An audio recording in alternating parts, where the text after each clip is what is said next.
Hey y'all.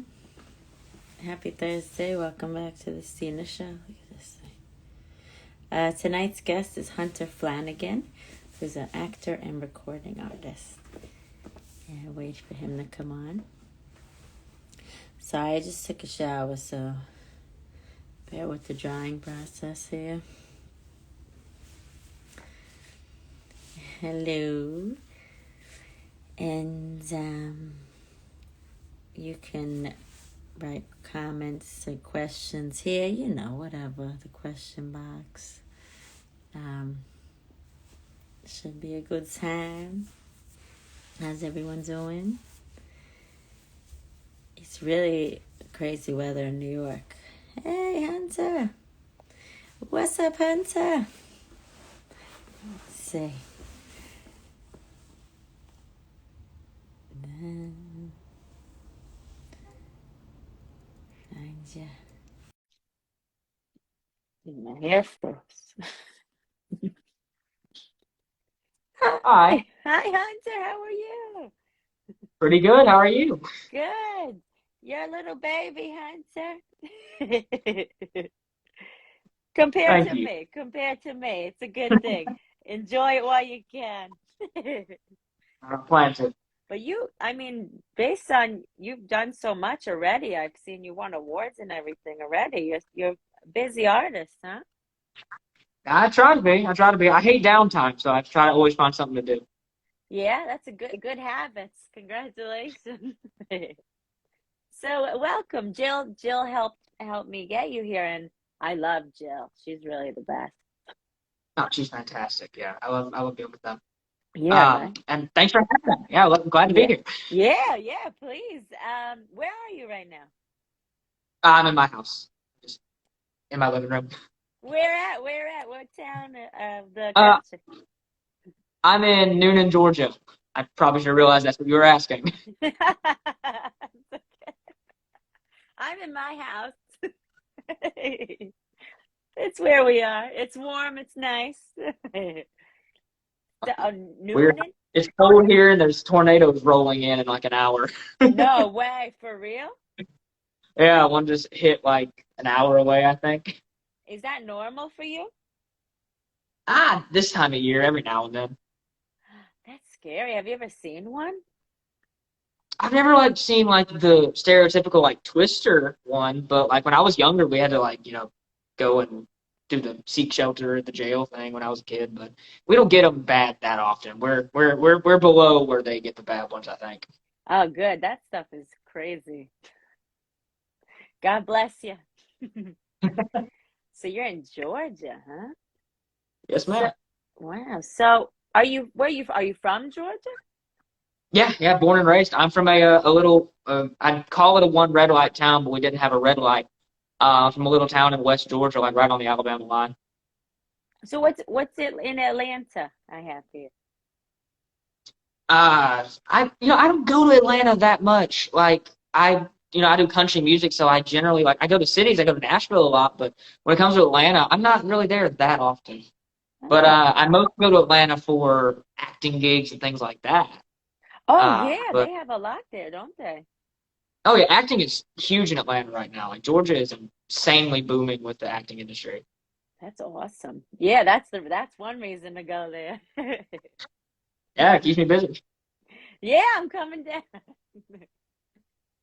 When you were younger, did you know you want to act and sing and everything? So singing was from day one. I think like 16 months old. There's video of me singing all the songs and dances to Wizard of Oz. But so I've always loved singing. I come from like a musical family. My grandmother and my mom really sang to me a lot when I was a kid, and they also loved to sing. But acting was a weird one because I never really thought about acting. I've always been a movie buff, but like I never thought about acting until I was like 12 or 13, and I had a show coming up where I was going to be singing at Six Flags. And it was the longest show I would ever have done. It was going to be like a 3 hour gig, my first 3 hour gig.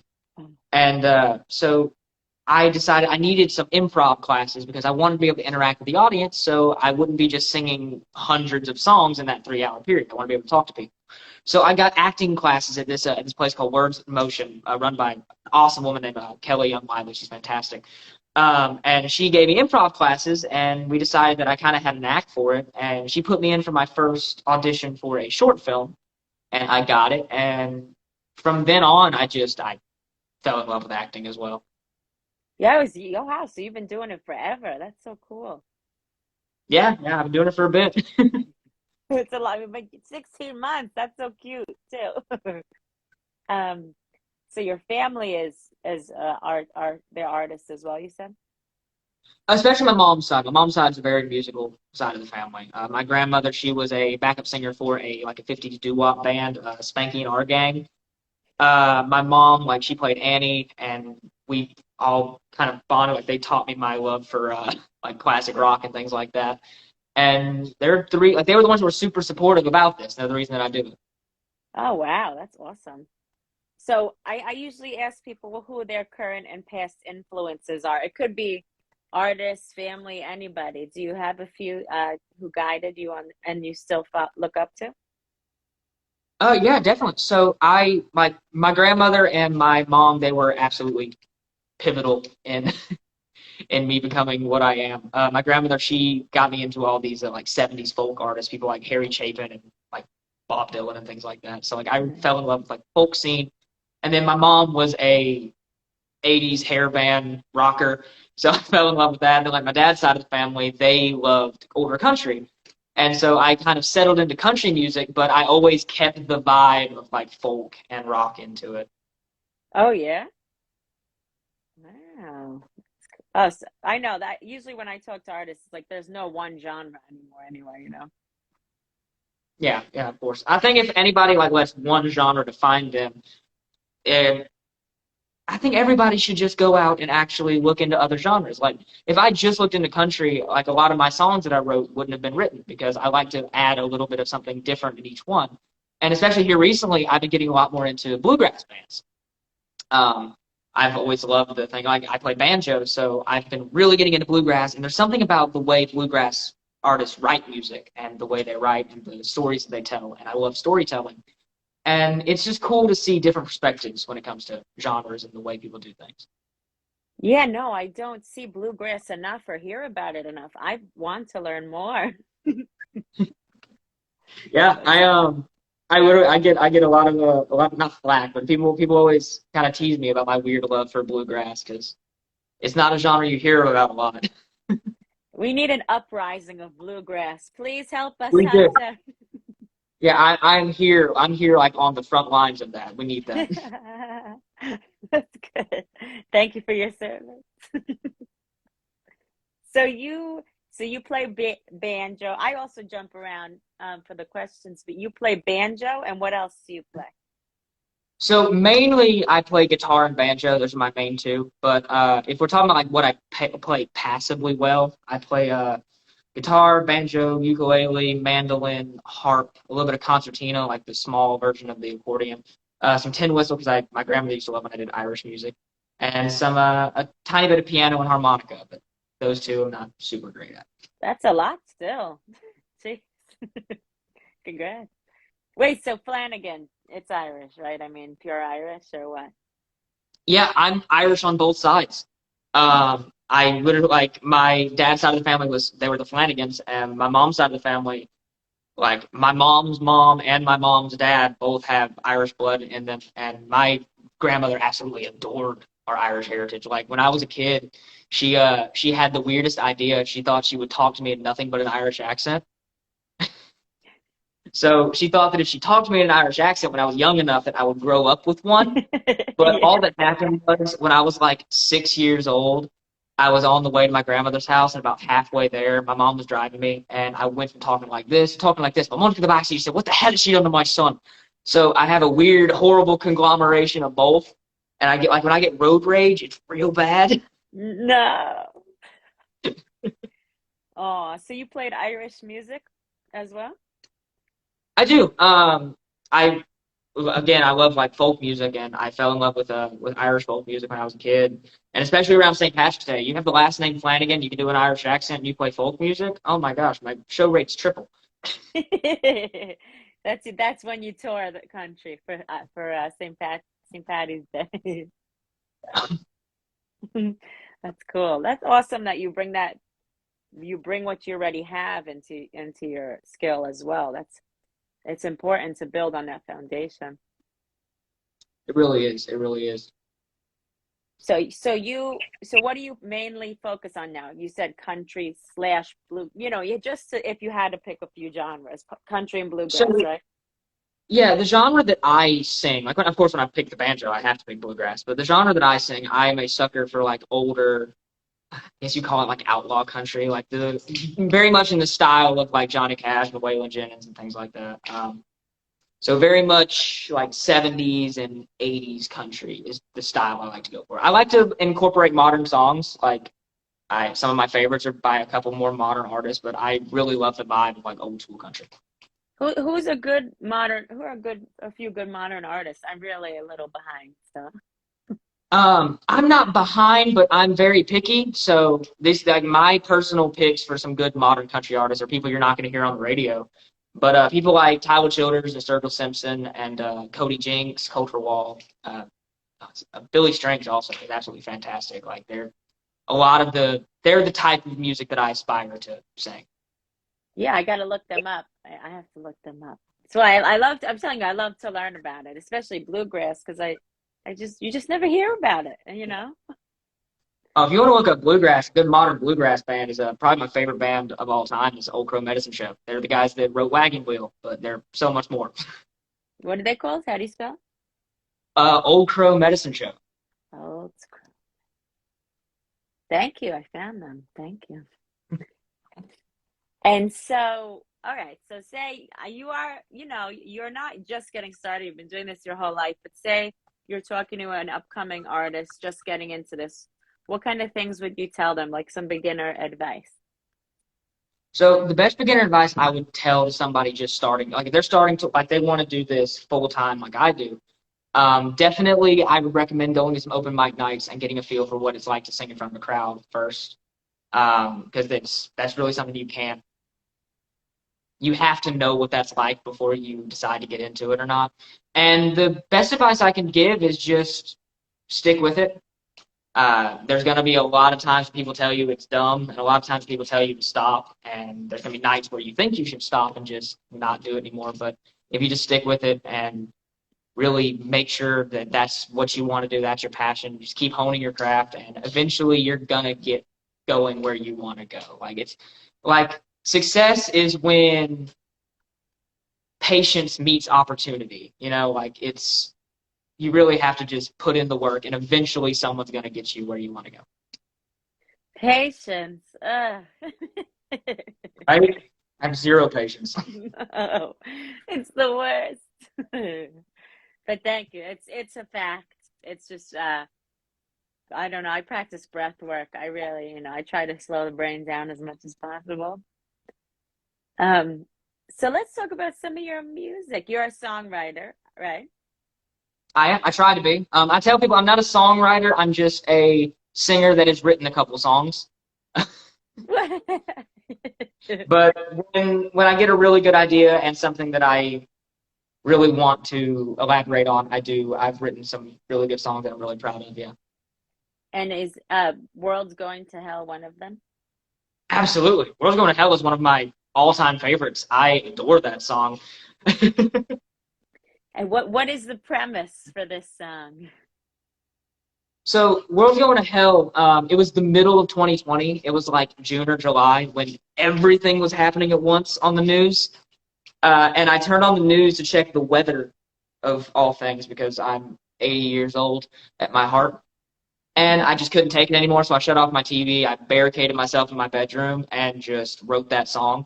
And originally it was going to be a really slow, somber ballad, but I kind of said we've had enough slow and sad stuff this year, so I put it to like a Johnny Cash beat and just had a lot of fun with it.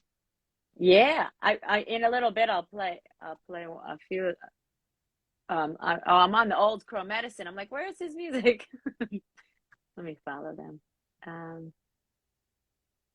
Okay, yeah, I have them up on Spotify. So what about Broken? So Broken and the other song that released alongside Broken, Annabelle. Broken, I released as a whim. I was just playing around with my guitar. I had just gotten new strings put on it, and I was just breaking them in. And I hit a chord that I really liked, and I started messing around with like some old blues scales, and I really wanted to just see if I could write a blues song.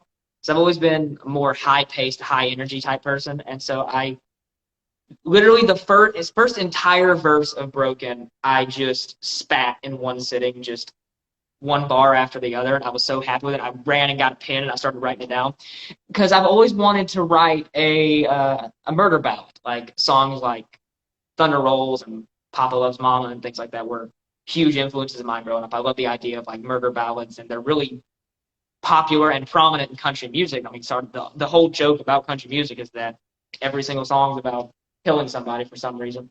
So I wanted to add my little song to the mix, and I wrote Broken, and I absolutely adore it. That's cool. So what's Annabelle? I know that's a horror movie, but it's not. You didn't write that movie. If not, Annabelle, I wrote because I wanted a song that had a little bit more depth to it. I didn't want something that was surface level. I started writing it as a just typical love song, but towards the end, I kind of decided that I scrapped the entire song and then went back from ground zero and just started again because I wanted people to think that it was a love song, but then by the end, you find out that it's me talking about my guitar, which I have lovingly named Annabelle. That's my Martin that I play every show with. Oh wow. It's not was it a girl in the beginning or Nah, it was just I was bored and I wanted to write a love song, and then I just decided to scrap that after like two lines, and I was like, I'm gonna write Annabelle. I'll write about Annabelle instead. love's complicated. But so is a relationship with an instrument, I suppose. Our relationship with my instrument is very complex, and she will always be here for me. Ah, thank you, Annabelle. Shout out. Yeah, shout out to my Martin. She's not your first though, right? Not my first guitar. No, definitely not. But it is probably gonna be my last guitar. No. What do you got? You have a banjo and everything too, right? Yes, I do. Oh, so you got what's the banjo Banjo doesn't have a name. Banjo's just a workhorse. to just keep moving, huh? Yeah, banjo just keeps moving. So I don't know if did you want to play a song live? I don't know if you wanted to do that. Yeah, sure. I totally play a song live. All right. Yeah. Now or later? I should probably ask that. You could play one now, and if we have time, we could play another one later Sure. if you want to. Whatever you want to do. Yeah, sure. I kept the guitar kind of close by just in case. I wasn't sure.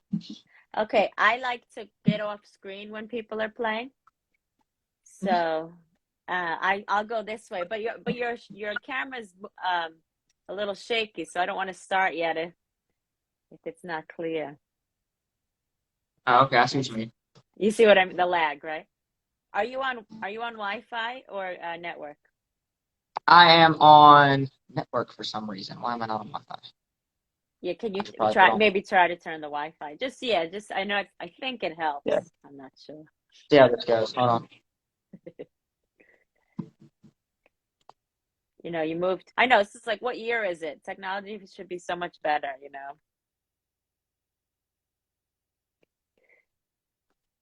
Hmm. Rosanna, yes. Hi everyone. Lori, smiling. Cheek, Beth, Nancy. Oh, a lot of good people. So I think the network is resetting its vibes. So let's see if we lost Hunter. Don't worry, we'll get him back. We will get him back. Yeah. Swan, there's a good show going. Hunter, can you hear me? Hunter, can you Probably hear not me? better. It was worse? Oh no. Yeah, it's storming like crazy outside. Hey, well, we can try. I mean, the sound sounds clear at least, so the podcast is good anyway. Hey, all we can do is try, I guess, right? Yeah. All right. Hit me with your best shot. Yeah, I'm doing a nice simple cover of a good country song that I really like first. Cool.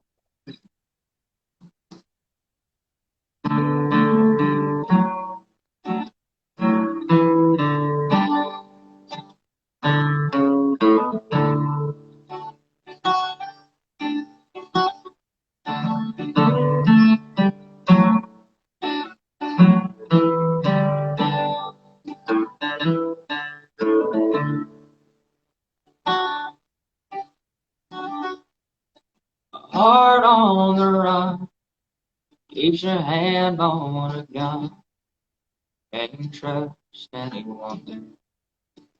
And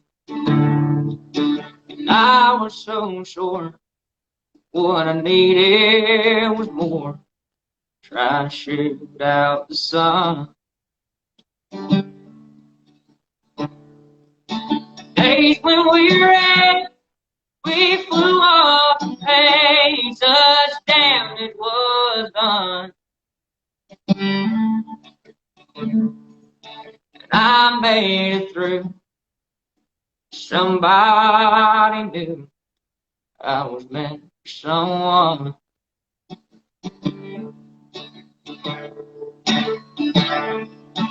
Girl, leave your boots by the bed. We ain't leaving that thrill.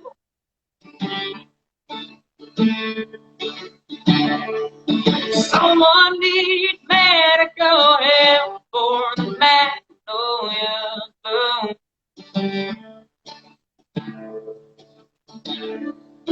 No, in that house that I ain't going out. Childhood, cover me up. Know you're enough. Tears make for good.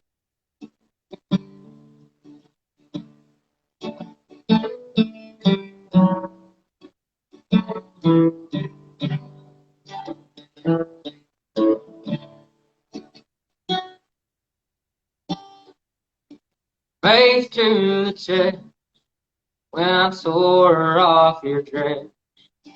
Richmond on. And I sobered up, tore off that stuff ever this time. Your lover say I bought everything to help you get home. Home was a dream I never seen. Here you guys belong.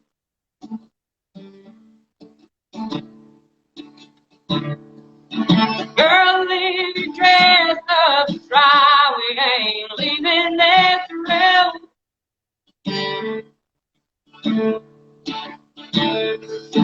Her breeze breaks open wide and a river runs through.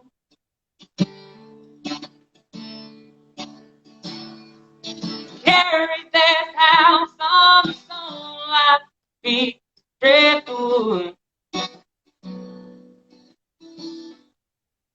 Cover me up, though you're enough. Tears may forget.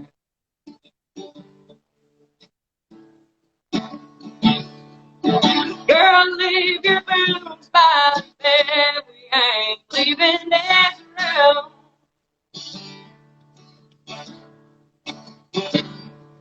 Someone needs medical help for the magnolia bloom. Holding this house and I ain't going out. Childhood, cover me up, though you're enough. Tears may forget.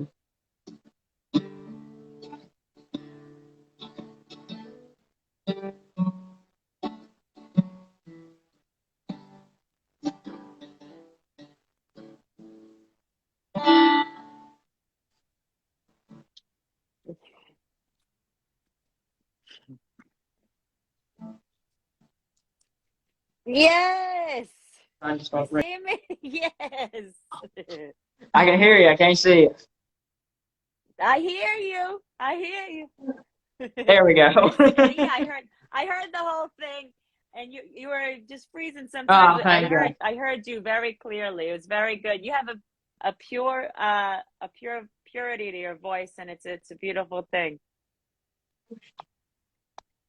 Rosanna's clapping below. Very nice. You have a good Thank you. audience too. What kind of genre was that song?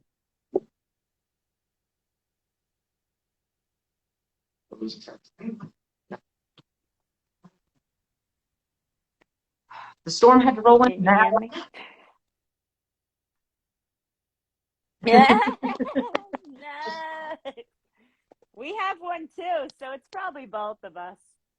Wow. I'm trying Come not to on, lose you. Storm. No. Yeah, I told Jill I was worried about this. So hopefully I can get everything to come through. We're gonna try the Wi-Fi again. Okay. We did a lot already without with it was fine. So we just have to recalibrate.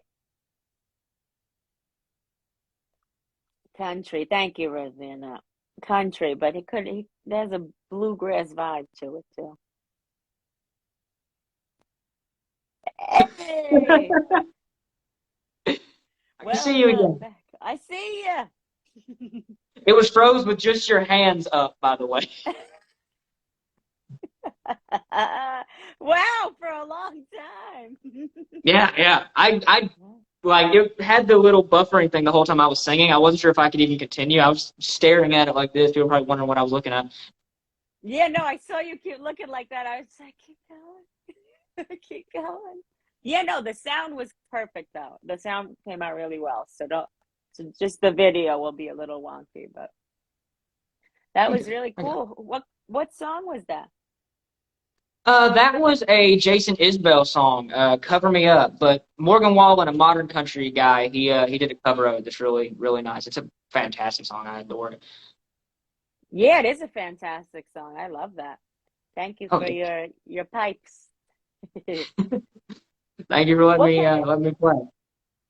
please, what kind of techniques do you do to like keep your voice in shape and everything? I did the typical stuff. I do the runs, things like that. I always make sure to. I usually play like because I do these big, long 3 to 4 hour shows. And so I usually start off with very Wow. simple stuff that uses like a small part of my range, and then slowly by the end of the show, I'm using, all of my high and low notes. So my show itself is kind of built as a warm up. Wow. So, and you do a lot of shows, right? I see you're touring. Yeah, I do between 4 or 5 shows a week usually. I try to keep going. I usually get like 2 days off, usually in the middle of the week, but I try to keep going as much as possible. Wow. Yeah, I'm looking at your tour dates and just in 1 month you have like a ton of shows. Yeah. Wow. Well, you have people that help you book these things. You're not you have a team, right? That's cool. Yeah. It started with like just my mom, and then slowly I got people like Georgia Country and a lot of like small booking people that book me here and there. Like I have someone that books me all across the country. Like Kelly, she's fantastic. I have a woman that books me just local named Angela from Crest Point, and so I have like a big growing list of people that book me in different areas that they're Your good at. payroll is getting bigger. Yeah, exactly. Yeah, I'm a horrible boss. Uh, Well, you don't have to be one yet, but get ready. It's coming. Hey, well, you'd be a nice boss, I can tell. here's So, a you gotta try. What's the Georgia Country Awards? You won a ton of awards for them. Yeah, actually, I have them like here on my mantle. Uh, Georgia Country, they are a promotion people. They do a lot of promoting and stuff in the state of Georgia for indie country music. And every year they look all through the state of Georgia, all the new up and coming artists that they find, and they put in like 100 people for the Georgia Country Awards in each category. Like there's like 100 people up for male, 100 people up for female, 100 people up for band, and all these different things. And it's kind of like our own little mini CMAs. There's one every year. And when I got with them, I first won an award in 2018. I won the Teen Artist of the Year, which was absolutely insane. It was a huge honor, and I was the highest ranked teen artist. And then the next year, I was 18 years old, and they asked me, because I was 18, it was weird because they asked if I wanted to go up for teen artist again, and I said, no, I think I want to go up for male artist. Put me in with the other males if you're going to, nominate me. And so in 2019, I won the Male Artist of the Year. Oh my God, I did. And sorry, in 2019, I ended up winning Overall Artist of the Year. I didn't even win Male Artist of the Year. I won the male, and then I won the overall out of all of the winners. Wow. And it shows how much I know about my own awards. And then in 2020, I went back and I won the Overall Artist of the Year again, and completely insane. I didn't even fathom winning once, let alone 3 times in a row. And then this past year, the 2021 awards, I took myself out of the running. I wanted to let the opportunity happen for somebody else. And a really close friend of mine, Josh Gorson, won the Overall Artist of the Year for this year, and I'm so happy for him. Wow. So that's so cool. Congratulations. I mean, you're going to keep winning, but you win because you have good intentions, and it looks like your work comes through naturally. You're not like forcing anything or trying to push anything, and people love genuine artists, Yeah.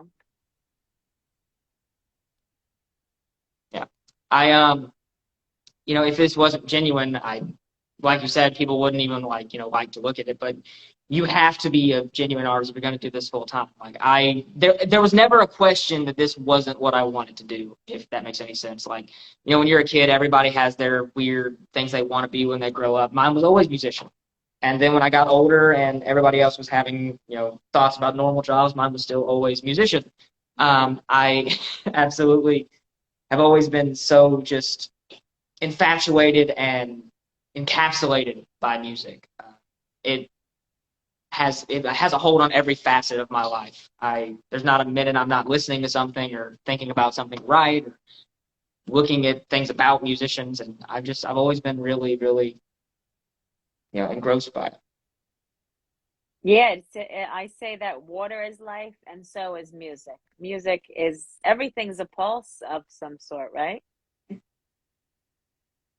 So you can be a scientist too, because you could study the beats of the earth.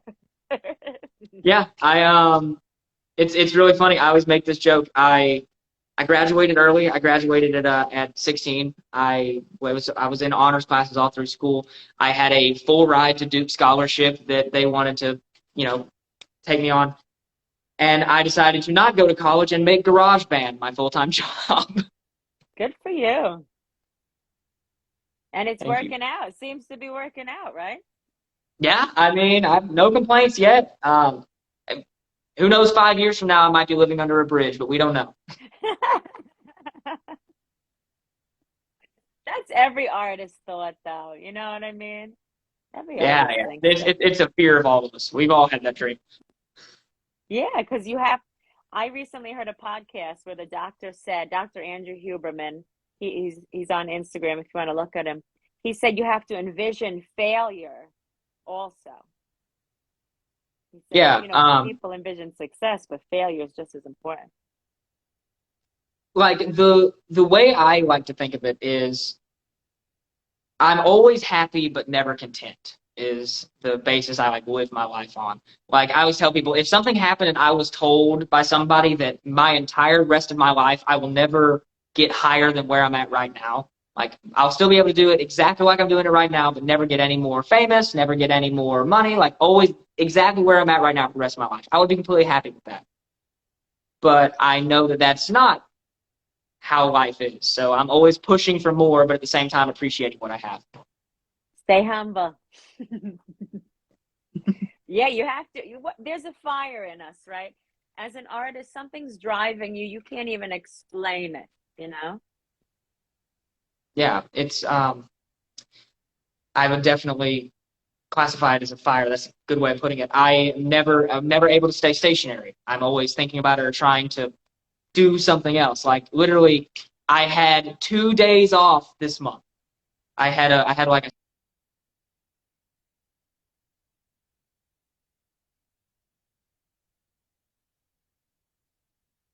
Fun too. having a weekend off because I didn't want it. No. Well, if you have the energy, do it, you know? Yeah, exactly. That's I what can I, sleep when I'm dead. yeah. That's so I hear, right? Exactly. Well, get rest. Rest is important for the voice. I know that. That But is true. That is true. but for the hustle, there's a balance. Yeah. Oh, there What definitely is. So the ISSA, you won an award for them as well, right? I was a finalist for the International Singer-Songwriting Association. Um, I was in the top five, and I was just honored to even be nominated. I was insane. I just randomly got an email. Like the ISSA is nationwide. It's like international singer-songwriters all across the country, and I didn't even know that I'd been up for it. I just all of a sudden got like an email, and I got added to a bunch of groups saying Hunter Flanagan's a top five finalist for ISSA, and I was completely unreal. I had a break with reality for a second. Wow, that's so awesome. And going back to the one with the Georgia Country Awards, you probably know a lot of those contestants, right? You probably know the community very well. Yeah, the Georgia music scene is very big but very small. Like of course when I started, I met a lot of the contestants there, and but by the time it got to 2020 and 2021, like we're all really close friends. We're all really close with each other. I met a lot of people that are now mentors of mine. People like Michael Clements and a lot of people that I just like from South Georgia or like East Georgia that I never would have probably run in the same circles with, and I now am very close to because I met them at those awards. Um, and yeah, like everybody that I know, like in music, is kind of from that same circle. Scene. It's who you know. Exactly. So, all right. So, how do you stay motivated, in COVID and everything, and when you're feeling low? What motivates you to keep going? So, with COVID, it was funny. I went into this weird funk. I didn't realize how much I needed like a stage and a crowd until COVID hit, and I just couldn't play anymore for a while. We had a joke in our family that every time I walk into a room, my family would applaud me. I need it. My ego needs it. Nah, but I like to say I stay motivated because literally I just all the way up until I joined this call, I was getting my guitar and cleaning it and putting new strings on it, and I was just looking at new songs like to add to my set list for when I do like covers and things like that. And I keep a notebook handy and I'm always writing things. And I wouldn't say that's the way I stay motivated. It's just like as an artist, when you wake up and you eat, sleep, and breathe music, it's not, especially when you do it as much as I do, like on a show basis. I guess there's not really a need to stay motivated because I've made it my entire life at this point. So it is your fuel. So music. It really is, yeah. It's what keeps me motivated to do other things. Oh.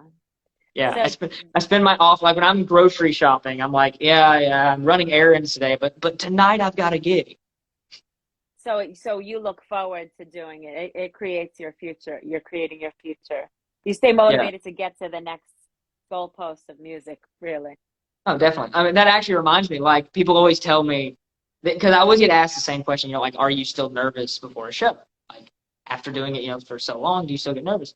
And I always told him, I said, the day before, like the day I go to step on a stage and I don't feel butterflies in my stomach is the day I stop singing because like Right. that's part of what makes it so great. It's like that still a little bit of nervousness and shakiness you get before you go on, even though you've played a million times and played, all of these songs, and you know your art and you know you're going to kill it, but still there's always going to be that little bit of a rush. Yeah, I any performance I do, whether it's public speaking or singing or acting, my body naturally gets nervous and shaky and weird. Like you can't control it. It's like your body knows and it's preparing and it's like weird as hell, but it's happening, you know? Yeah, and like I guess the difference is, I guess people think that artists don't get nervous and they don't have nerves when they go on a stage, but we do, just like everybody else. It's just the difference is that's what we, for lack of a better word, that's what we get off on. That's what we really like to do. Yeah, I believe it propels us into the performance because it gets us all going and then we go and that's Yeah, it. And you get in the yeah. zone. It brings you to the zone, those things. It I paralyzes some people. It propels us. I like that. yeah. The P's are important. But yeah, stage fright, it's normal. I mean, you could look at it as good or bad, right? So what are some of your future goals? My goals are just, honestly, we're still coming off the tail end of COVID, so my goals are to get back to a lot of the venues that I was at before COVID. Like, I was just breaking into New Orleans, and I was having an absolute blast. And then COVID hit, and they're still struggling with getting back on their feet. And a lot of the places that were out over there that I performed at, I really want to get back there and start traveling more abroad, more like I was before COVID. I've gotten to a lot of the venues again and gotten back to some semblance of normalcy around Georgia and around the Southeast, but I miss the traveling farther, which is what I did before COVID. And of course, the same goals I have every year: try to write more, try to get more stuff recorded, just try to grow my fan base and hone my skills as much as I can. Keep it moving, right? Always keep it moving. Never get stagnant. Wow, I used that word today. You picking up the vibes here. So, okay, so I ask all my guests to bring a deep quote and or enlightenment experience to share. I don't know if you have a quote you can share or a deep experience, but if you do, please do. Can it just be any personal quote that like drives us? Yeah. Yeah. So this actually drives me in a lot of facets of my life. So when I was a kid, I was huge into Jacques Cousteau. He's the reason that I do scuba diving and why I'm becoming a dive master in like the PADI scene and trying to become an instructor. Right. And he always had this quote because whenever people asked him why he pushes the limits, why he does all these different things that he does, and I use the same quote about singing. People always ask him, why do you do it? Why do you travel? Why do you learn these new things, learn these new skills? And his answer was always, I'm going to butcher this, I don't speak French. His answer was always, il faut aller voir, which translates to, we have to go and see for ourselves. Which literally, they're the words that I live by. It's just, you can't let other people tell you what's amazing and like about their experiences. You have to go make them for yourself, and you have to go and push yourself and do the things that you want to do. Because, I mean, we only get, 70, 80 years on this earth. We only get like 60 ones that we can actually use. So Wow, last. that's so crazy because I just heard on like today and yesterday about how much we sleep. We basically sleep for like 20 years, right? Like, oh, not 20 years. I don't know, a long time. We sleep for many years of our lives, Yeah. right? So It's we like don't have. Yeah, it's like same amount. It's a lot. Yeah, it might be up there actually, but that's funny you tapped into that because we really don't have much time to use, right? Because you have to work, right? You have to work, whatever that is, even if it's self-care, that's work on yourself. But I love that because people live vicariously through TV and everything, and we really need to just be present and show up for these things. Yeah, and that quote. I think I heard it the first time when I was like 7 or 8 years old, watching like the Jacques Cousteau adventures and all those things. And it drives my life. It's one of those quotes that I live by. That's a great quote. Get it tattooed right here. Right on the forehead, yeah. I'm planning to get it on the forearm, but forehead, totally, yeah. Look at that guy on his head. So inspiring. So you do have good service. I don't know if you have another song in you, but If you do. Yeah, totally. Maybe Yeah, we can I'll get have a to do it. I'll do an pre-recorded. original. Yes! That's what I'm talking about.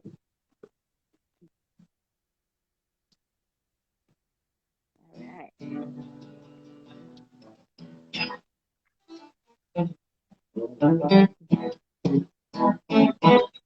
All right, so we were talking about World's Going to Hell earlier. I figured I would do a quick little acoustic version of it. Anybody who doesn't know, it's on Spotify, Pandora, and all that stuff. It actually is like really dangerously close to 100,000 streams on Spotify. So if people want to go listen to it all night long, please. It took me a long time to listen to it 100,000 times. Anyways, Got you. You got um, you. no, I'll do a cringy acoustic version of it. If you like it like this, I promise you'll like the actual song. I have many artists that are much more talented than me playing guitar on that song. Good old TC Ray is absolutely fantastic.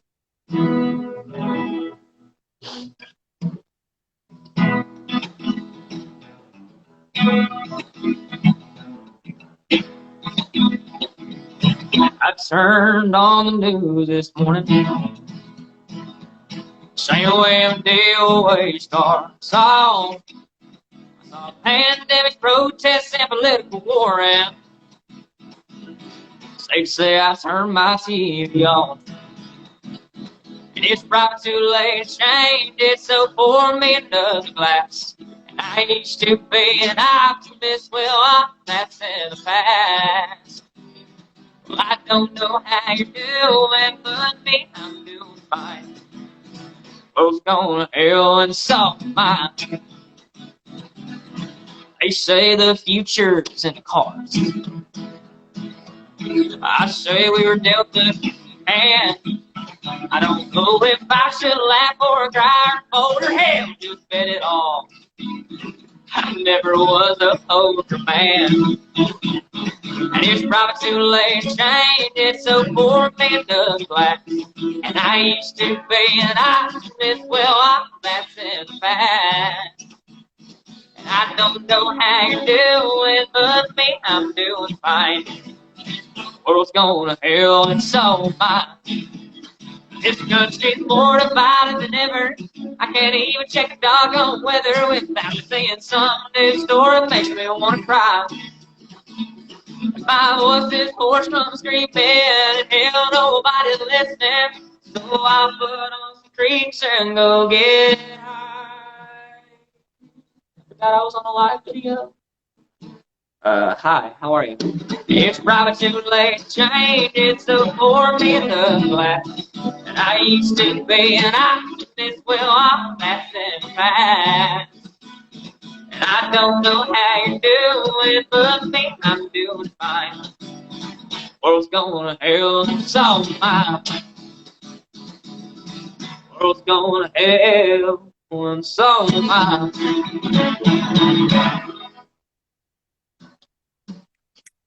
Yes.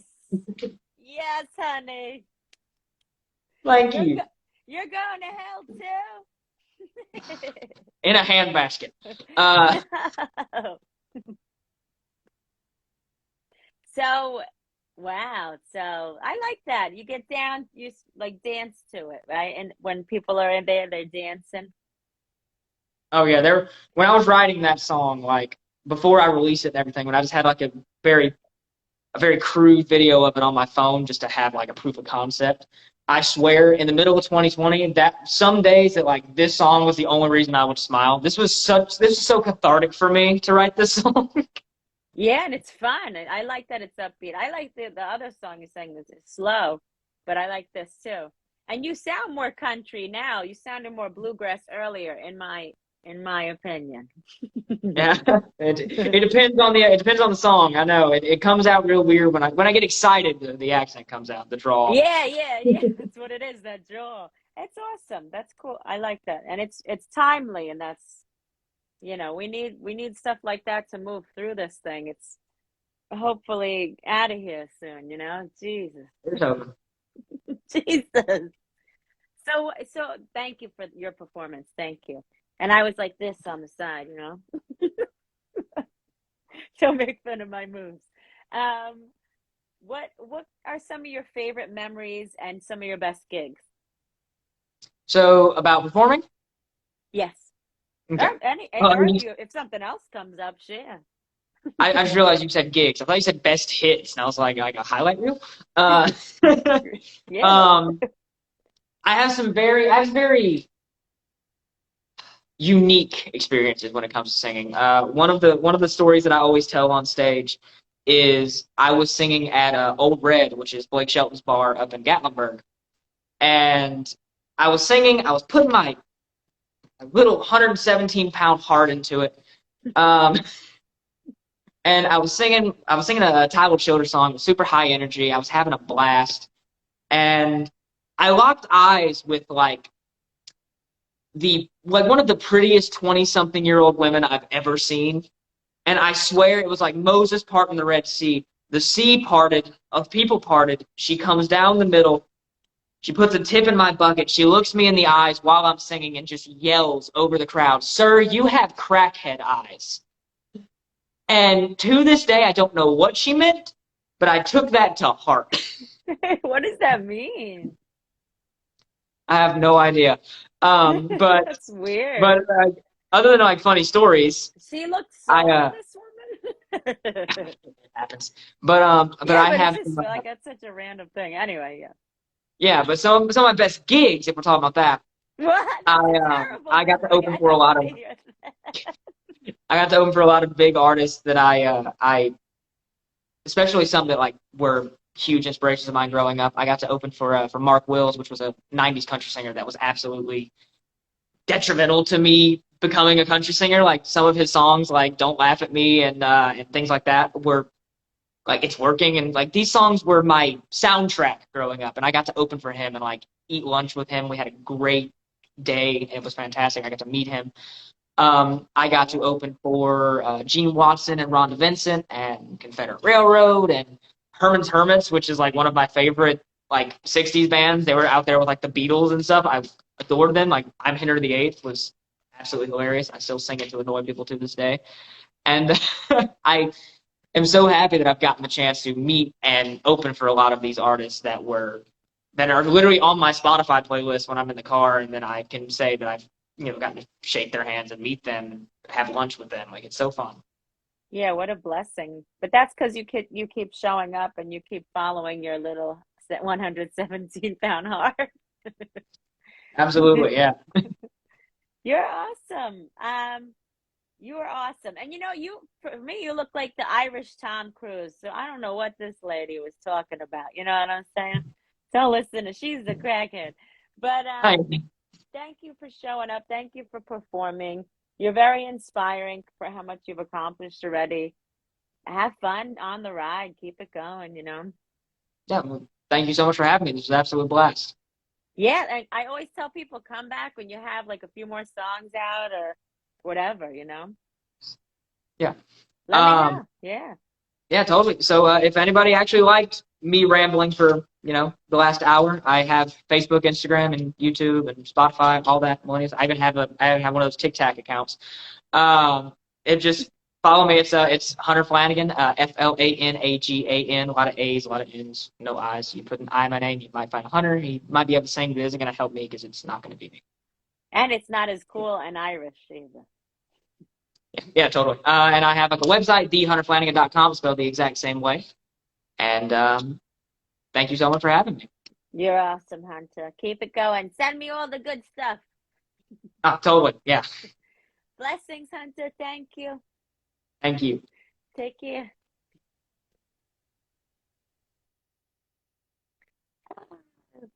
That was so awesome. What a great performance. What a cute kid. But yeah, he's good. Everyone watch out for Hunter. Thank you guys for joining. Bye. See ya. Next week we'll be in Atlanta, so I'll be on vacation, but we'll be back the week after, I think, with Marion Birdsall, who's an actor and singer. See ya. Love ya. Bye.